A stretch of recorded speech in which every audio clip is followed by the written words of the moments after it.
Hola, buenas. Bienvenidos a este vuestro canal, El Cronista de la Corte. Y hoy vamos a recuperar esos vídeos que hace ya tiempo dejamos atrás sobre los carlistas. Eh, para recordar, se grabó un vídeo sobre la historia de la dinastía carlista en general. Luego se hizo uno en específico sobre el infante Carlos María, el Carlos V de los carlistas.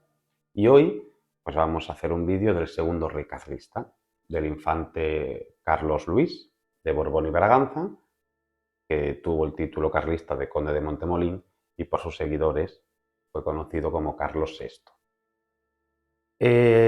Carlos Luis nace en el Palacio Real en 1818, como hijo primogénito del entonces infante Carlos María Isidro de Borbón y de su primera esposa, la infanta María Francisca de Braganza. Él es el mayor de 3 hermanos, luego vendrán Juan y Fernando.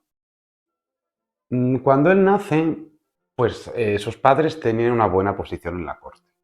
Él nace todavía viva su tía María Isabel, que era la segunda esposa de Fernando VII, muere en 1819 y automáticamente se vuelve a casar Fernando, esta vez con la princesa María Josefa de Sajonia, que es su tercera esposa. Entonces, claro, cuando él nace, el rey Fernando no tenía hijos legítimos, y por lo tanto su padre, Carlos María, era tenido como el heredero al trono. No era príncipe de Asturias, Carlos María jamás fue jurado príncipe de Asturias, pero sí era el heredero al trono, o el heredero natural, por lo menos. Y cuando él nace, era infante de España. Entonces, su familia tenía unos privilegios que la otra parte de la familia real, hablamos en este caso del infante Francisco de Paula y de su esposa, la princesa Luisa Carlota de las Dos Sicilias, no tenían esos privilegios con sus hijos, porque los primeros hijos de este matrimonio de Francisco de Paula y de Luisa Carlota no fueron infantes de España, sino excelentísimos señores. Empezaron a ser infantes de España a partir de 1824, cuando Fernando VII da una real orden y así concede a los hijos habidos y por haber de Francisco de Paula el título de infantes de España con tratamiento de Alteza Real. Sin embargo, Carlos Luis sí que nace desde el primer momento, en 1818, como infante de España. Su vida en España, pues tampoco se tiene mucho que decir. Fue educado por jesuitas, su profesor de dibujo, de pintura, fue Vicente López, que era muy afín al carlismo también, y cuando en 1833 don Carlos y los suyos se ven obligados a irse, pues él se va con ellos, ¿no? Entonces se van a vivir a Portugal. A la muerte de Fernando VII estalla la Primera Guerra Carlista, que va de 1833 a 1839, y Carlos Luis todo eso lo ve un poco en la lejanía.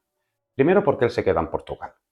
En un Portugal donde también se desarrolla otra guerra, lo mismo, un liberalismo contra un legitimismo, los defensores de María II da Gloria contra los defensores de Miguel I, que era el rey legitimista portugués, tío, por otro lado, de Carlos Luis, porque Miguel I era hermano de su madre, de la infanta María Francisca. En Portugal los miguelistas caen totalmente derrotados. Tenemos en este canal un vídeo con Datiu Salvia Ocaña sobre las hijas de este don Miguel, que os invito a que lo veáis también, que fueron infantas legitimistas toda su vida. Entonces, claro, al caer el legitimismo portugués, la familia real carlista no tiene más remedio que irse a Reino Unido. Y en Reino Unido, en 1834, fallece la infanta María Francisca. Entonces Carlos Luis se queda huérfano de su madre en 1834. Lo que pasa que encuentra como una madre putativa o una segunda madre en la figura de su tía, la infanta María Teresa de Braganza, princesa de Beira, que era hermana de su madre, con quien su padre, Carlos María, se casará y se convertirá en su segunda esposa. Lo que pasa es que con esta esposa no tiene descendencia. Entonces, claro, todo esto, su vida en Portugal, su pequeña o su breve estancia en Londres, ocurre mientras se están desarrollando las luchas de la Primera Guerra Carlista. Él de Londres viaja por tierras germanas hasta Salzburgo, en Austria, protegido por el emperador, y con su futura madrastra, con la princesa de Beira, va a España, viaja a España en esta Primera Guerra Carlista, en la cual él pues tiene una pequeña instrucción militar, una pequeña educación en batalla de campo, artillería, armamentística, etcétera. Pero tampoco le vale de mucho porque la guerra no va a durar mucho más. En 1839 se produce el famoso Abrazo de Vergara y se termina la guerra carlista. Al terminarse, la familia real carlista es puesta bajo arresto domiciliario en Borges, en Francia, bajo la atenta mirada de Luis Felipe de los franceses. Y allí la vida de Carlos Luis es más o menos plácida hasta que en 1845 su padre, Carlos V Carlista, abdica sus derechos dinásticos en él.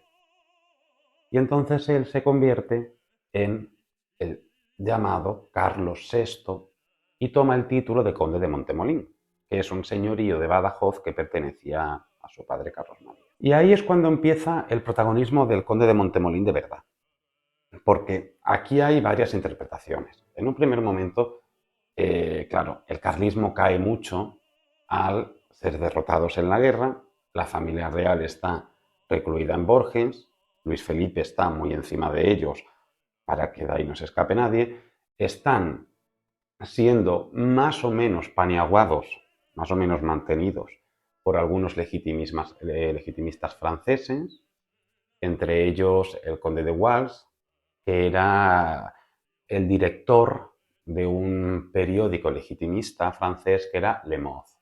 Y Le Monde se convierte en el boletín oficial carlista, en el extranjero.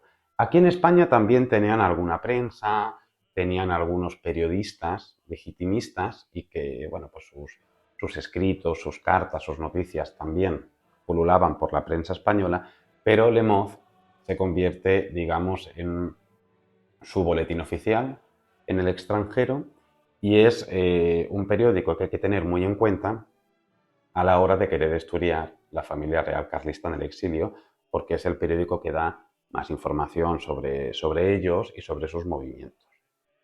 Entonces, claro, en 1845 Carlos María cede sus derechos a su hijo en un movimiento muy importante. Y es porque de forma paralela en España se estaba buscando candidato a la mano de Isabel II. Había muchas opciones. En este canal también tenemos 2 vídeos dedicados a los matrimonios españoles, que es como se llamaron estas tratativas para buscarle esposo a Isabel II. Que también os invito a que lo veáis porque ahí analizamos esa cuestión de una forma más pormenorizada. Carlos Luis estaba como candidato, por eso su padre cede los derechos en él. Y se empiezan a iniciar unas gestiones, porque sí que había cierto apoyo en algunos sectores sociales y políticos de España en esa unión dinástica. El problema es que, claro, ¿bajo qué conceptos iba a hacer esta unión dinástica o esta reconciliación dinástica? Porque lo que no querían los carlistas, mucho menos Montemolín, era casarse con ella para ser un mero rey consorte, puesto que él creía que los derechos dinásticos reales de ostentar la corona los tenía él. A la reina Isabel II él la veía como una usurpadora, como una infanta de España, pero no como una reina propietaria. Entonces él se creía el verdadero rey propietario de España, que los derechos dinásticos los tenía él y por lo tanto él tenía ciertas pretensiones, quería casarse con ella, pero para terminar con esta batalla dinástica, pero desde luego no para ser un rey consorte. Eso él lo tenía muy claro. Y aquí aparece un elemento curioso a tener en cuenta, que es una carta que el infante don Francisco de Asís, duque de Cádiz, le envía a su primo Montemolín. Francisco de Asís era el hijo de Francisco de Paula y de Luisa Carlota, que es con quien Isabel II se termina casando en 1846. Pues el infante don Francisco, que estaba sentado, don Francisco de Asís, que estaba sentado en Pamplona al mando de un regimiento militar, le manda una carta al conde de Montemolín, que estaba en Borges, en Francia. En esa carta le dice que él, el conde de Montemolín, tiene más derechos a la mano de Isabel II y le reconoce también más derechos a él en el trono español, en la sucesión del trono español.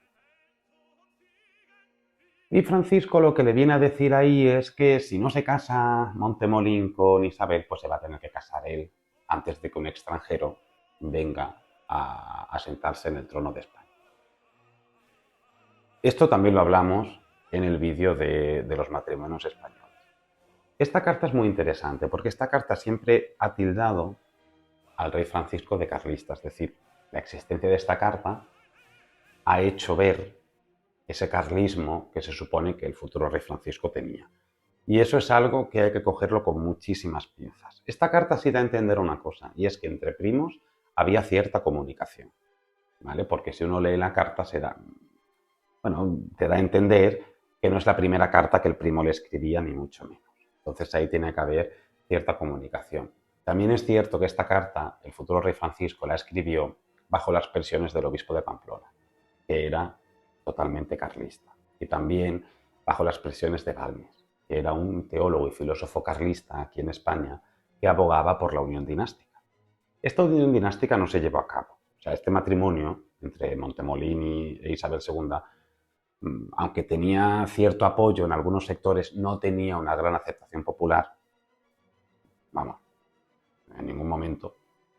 Y además también el problema existía lo que hemos hablado antes. Él no quería ser un mero rey carlista. Él aceptó casarse con ella, en todo caso, si era una unión como la de los reyes católicos, Isabel y Fernando, con un poder más o menos compartido. Pero bueno, como sabemos, en 1846, al final, Isabel II se casa con su primo hermano Francisco de Asís. Justo en ese momento, el conde de Montemolín logra escaparse de Borges y se va a Londres. Allí tiene cierto contacto con el duque de Cambridge y empieza la Segunda Guerra Carlista. Algunos historiadores, más que una guerra, lo han llamado como un conjunto de batallas, como unas rebeliones que hay en ciertos puntos de Cataluña y en ciertos puntos del noreste peninsular, no una guerra como tal. Sí que es cierto que todos estos acontecimientos de esta Segunda Guerra Carlista se caracterizan sobre todo por un levantamiento popular en distintos puntos de la geografía española por el norte, entre 1847, 48 y 49, donde estos partidarios de Montemolín se alzan contra el poder establecido, es decir, contra el gobierno de Isabel II. Mientras que él, Montemolín, estaba en Londres, siempre acompañado del duque de Medina Sidonia y del marqués de Villafranca, que eran en ese momento sus dos consejeros más fuertes. Él, Montemolín, trató de venir a España en el desarrollo de esta guerra.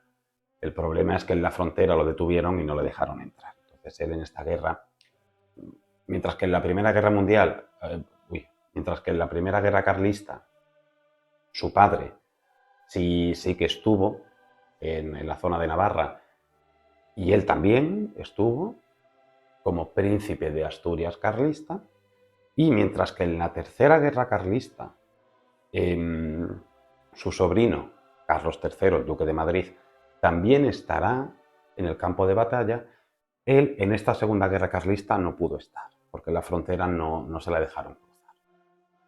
Y entonces, una vez terminada esta Segunda Guerra Carlista, él seguía soltero, era necesario generar una línea de sucesión, puesto que su heredero era su hermano Juan, Aquí pasaba lo mismo que había pasado durante el reinado de Fernando VII. Fernando VII no tenía descendencia y su heredero natural era su hermano Carlos María. Pues aquí estaba pasando lo mismo. Él no tenía esposa, por lo tanto no tenía sucesión, y su heredero era su hermano Don Juan. Y ahí es cuando surge la mano de la reina María Isabel de las Dos Sicilias, la reina madre María Isabel de las Dos Sicilias. Ella desde hacía tiempo, bueno, primero que la reina María Isabel de las Dos Sicilias es la madre de Luisa Carlota y la madre de María Cristina, la reina gobernadora, por lo tanto es abuela de Isabel II. Y ella tenía una gran cantidad de hijas y de hijos por casar, una cantidad enorme. Y ella quiso que su hija, María Carolina, se casara con Montemolín, con su sobrino, Montemolín. Y al final, pues esa boda se lleva a cabo. Fijaos que el conde de Montemolín, previo a casarse, hizo una renuncia. No está muy claro por qué, pero él hizo una renuncia y renunció a sus derechos en su hermano Juan. Lo que pasa es que esta renuncia no fue tomada por válida, principalmente porque Juan, como ya veremos en un vídeo que le dediquemos a él, estaba en unos amores con una burguesa británica, era un hombre muy aburguesado, un hombre muy apartado del legitimismo. Entonces, claro, los carlistas, los políticos carlistas, los militares carlistas y los legitimistas, a fin de cuentas, no tenían muchas ganas de aceptar a Juan, un príncipe totalmente apartado de todo esto y más metido en un mundo distinto, un mundo mucho más liberal también, más burgués británico. No tenían muchas ganas de aceptarlo como rey. Por eso no se aceptó la renuncia del conde de Montemolín, quien se termina casando en Caserta con su prima, la princesa Carolina de las Dos Sicilias. Y claro, esto ante el total espanto de la corte española, quien decide apartar de allí al duque de Rivas, que era el embajador que la corte española tenía en el reino de las Dos Sicilias, y ellos pues viven allí. Los condes de Montemolín deciden asentarse durante un tiempo en Caserta. Ellos se mueven mucho por la zona de las Dos Sicilias, es en concreto en Caserta, en el Palacio Real de Caserta, y también por la llamada Mitteleuropa Habsburgica, que es un territorio ahí en mitad de Europa, germano totalmente, donde las familias legitimistas terminan asentándose. Los Braganza legitimistas acaban también por allí, protegidos mucho por el emperador de Austria, por el emperador Francisco José. También los Módena, los Parma, también pululan por allí. Es decir, todas estas familias del bloque fuerte del legitimismo pululan por la Mitteleuropa Habsburgica. Y el conde de Montemolín pues no iba a ser menos. Aunque su residencia oficial en aquel momento era el Palacio de Caserta, también se movía mucho por todos esos sitios. Aquí también entra en estas pretensiones de rey de España que tenía el conde de Montemolín, entra también una forma de entender el país y también, por supuesto, una integridad, puesto que con él se llegó a poner en contacto el embajador de Estados Unidos y le llegó una propuesta del gobierno estadounidense mediante el cual podrían sufragar económicamente las pretensiones del conde de Montemolín a cambio de que, si terminara por ser coronado rey de España, le cediera a los Estados Unidos la isla de Cuba. Montemolín ahí dijo que nanay, que no. Y así se llega a 1855.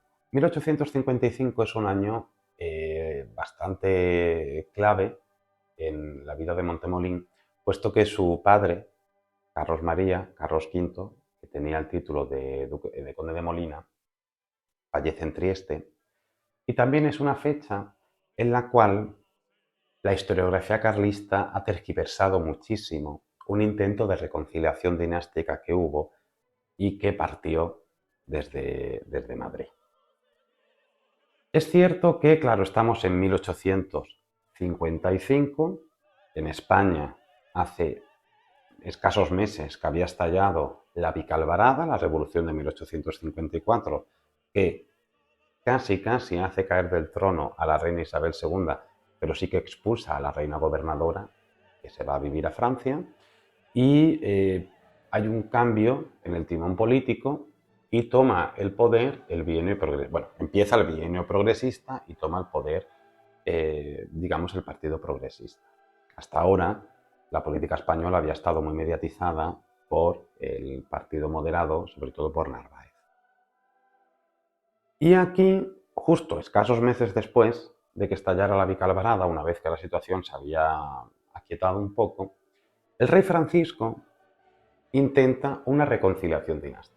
Pero como digo, una reconciliación dinástica que la historiografía carlista ha manipulado mucho, puesto que Melchor Ferrer, por ejemplo, en sus libros, que habla del carlismo, Melchor Ferrer pues fue uno de los carlistas que más bibliografía ha generado, que más escritos ha generado sobre esto, no sobre este intento de reconciliación, sino sobre el carlismo en general y sobre sus reyes. Él, en uno de sus libros, o en varios, cuenta cómo esta reconciliación carlista, o esta reconciliación dinástica, mejor dicho, parte de Madrid, o sea que es cierto, parte del rey Francisco, pero lo que dice es que el rey Francisco lo que le propone al conde de Montemolín es que se case con su hija, es decir, con la infanta Isabel, que en aquel momento era princesa de Asturias, porque aún no había nacido, infanta Isabel la Chata, que se conoció con el tiempo popularmente como la Chata, que había nacido en 1852 y aún era princesa de Asturias porque ese título no lo dejó hasta 1857, que nace el futuro Alfonso XII. Entonces, lo que dice Melchor Ferrer es que el rey Francisco fue quien inicia este intento de unión dinástica y propone al conde de Montemolín casar a su hija, la princesa de Asturias, o bien con un hijo de Montemolín, que como no lo tiene, con un hijo de Don Juan. Don Juan llegó a tener dos hijos, el futuro Carlos VII, duque de Madrid, y Alfonso Carlos, duque de San Jaime. Pero claro, yo pensaba que eso era así, hasta que, como muchos sabéis, pues Ricardo Mateos y yo hemos estado haciendo una biografía del rey Francisco, que espero en breve poderos dar noticias sobre ello, y nos dimos cuenta de que en la Real Academia de la Historia, en su fondo histórico, archivo histórico, están estas cartas, las cartas que van entre primos. Y ahí lo que vimos fue todo lo contrario. Es decir, sí que el rey Francisco de Asís, que no es que fuera un carlista realmente, era más bien un defensor de la nación, un defensor del legitimismo, por así decirlo, pero no del carlismo. Él, una vez que empezó a tener hijos, yo aquí no quiero entrar en el debate, más adelante haré un vídeo sobre estas historias que se hablan de si los hijos de Isabel II eran del rey Francisco, sí o no, aunque no hay fuentes que demuestran una cosa ni fuentes que demuestren lo contrario, es decir, no hay fuentes que digan que sí ni fuentes que digan que no. Yo sé que está muy extendido todo el rumor de que no eran hijos de él. Pero bueno, más adelante podremos hablar de eso en un vídeo, pero una vez que él empezó a tener hijos, o una vez que Isabel II empezó a tener hijos, y él los reconocía como padre, como lo queráis ver, él luchó en todo momento por los derechos de estos hijos. Nada que ver con los carlistas, es decir, él, yo sé que cuesta mucho ver eso todavía, pero él luchó por los derechos de Alfonso, pero una barbaridad. Y bueno, como digo, ya hablaremos de eso, pero en este punto en el que estamos, él, en esas cartas que se conservan en la Real Academia, no narran lo que narra Melchor Ferrer. El rey Francisco lo que dice es que el infante Fernando Carlista, el hermano más pequeño de Montemolín, se puede casar con una de las hermanas suyas, es decir, con una de las hermanas del rey Francisco, o la infanta Cristina o la infanta Amalia. Y eso es lo que el rey Francisco propone como reconciliación, para que haya una unión dinástica.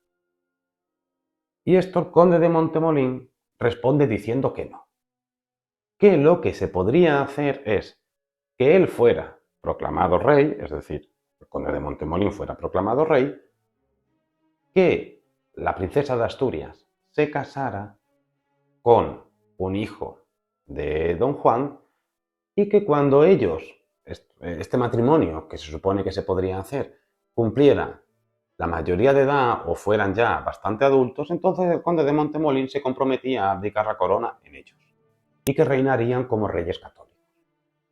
Eso es lo que propone el conde de Montemolín, cuando Melchor Ferrer lo que dice es que esto que hemos hablado ahora lo propone el rey Francisco, y el rey Francisco no propone eso bajo ningún concepto. Lo que propone el rey Francisco es casar a una de sus dos hermanas, María Cristina y Amalia, con el infante Fernando. Y esas cartas están en el archivo histórico de la Real Academia de la Historia. ¿Por qué esa manipulación por parte de Melchor Ferrer? Pues no sé. A lo mejor es que a él la información le llegó de otra manera. La verdad que no lo sé. Independientemente de eso, esto pues no se podía llevar a cabo, porque una reconciliación dinástica era imposible. Primero porque el carlismo, igual que Isabel II y la familia real, entendían esto como una riña familiar, por supuesto también con unas implicaciones políticas importantes y sobre todo con unas concepciones de entender la política y la geopolítica de una forma completamente opuesta.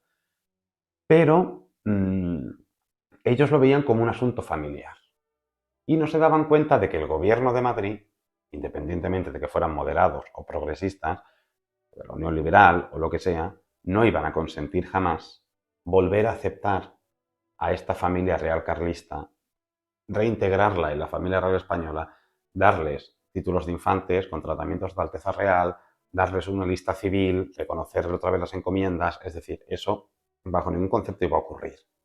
Entonces, esta unión dinástica pues no se llevó a cabo. Primero, por que no se pusieron de acuerdo el conde de Montemolín y el rey Francisco, y aunque se hubieran puesto de acuerdo, el gobierno de Madrid jamás hubiera consentido ni el matrimonio de la infanta Cristina y de la infanta Amalia con el infante carlista Fernando, ni muchísimo menos el matrimonio de la princesa de Asturias con ninguno de los hijos de don Juan.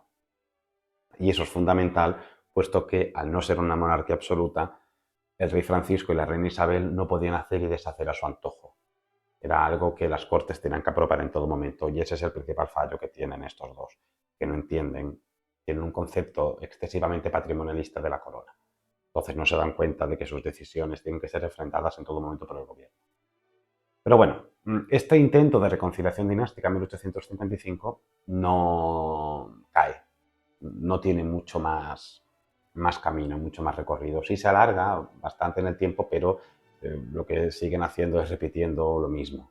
No llega a buen puerto en ningún momento. Lo que pasa es que también es cierto que en la corte de Madrid, una corte llena de conspiraciones, de chismes, de confabulaciones, de todo lo que nos podamos imaginar, sí que existía un miedo latente en todo momento a un pronunciamiento carlista.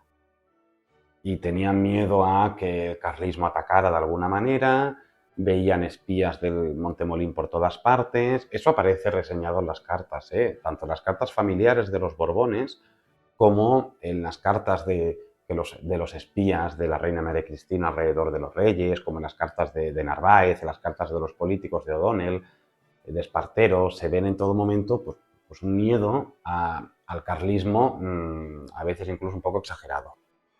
Lo que pasa que también es cierto que el carlismo se estaba preparando. Se estaba preparando y el gobierno de Madrid sabía que algo iba a estallar, pero no tenían muy claro cuándo. Y todo estalló en la Rápita, en abril de 1860. ¿Qué pasó ahí?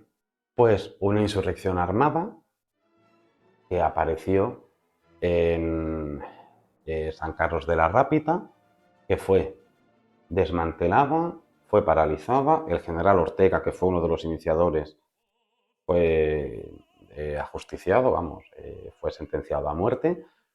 El conde de Montemolín fue apresado y fue obligado a abdicar porque él se presentó allí también en la Rápita, fue obligado a abdicar, los volvieron a echar del país, lo que pasa que luego el conde de Montemolín dijo que esa abdicación se había hecho bajo coacción y que por lo tanto su abdicación y el reconocimiento a Isabel II pues no tenía validez ninguna porque había sido hecho bajo coacción, no en libertad.